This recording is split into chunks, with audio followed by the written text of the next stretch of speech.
బస్సులలో కుదుపులు, రోడ్లలో గుంటలు లేదా బస్సులలో ఉండేటటువంటి టెక్నికల్ మెకానికల్ ప్రాబ్లమ్స్ వల్ల జరిగే కుదుపులు కూడా మనుషుల ఆరోగ్యం మీద ప్రభావం చూపెడుతున్నాయి. ఇది తాజాగా సిటీ బస్సులో ప్రయాణం అంటే చాలా చుక్కలు కనిపిస్తున్నాయి.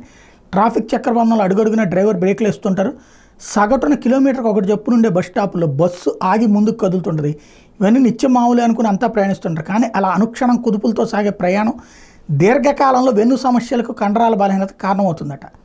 ఆస్ట్రేలియాలోని యూనివర్సిటీ ఆఫ్ టెక్నాలజీ సిడ్నీకి చెందినటువంటి పరిశోధన బృందం దీన్ని గుర్తించింది. ఈ బృందం సిడ్నీలోని వివిధ మార్గాలను బస్సుల మీద పరిశోధన చేసింది.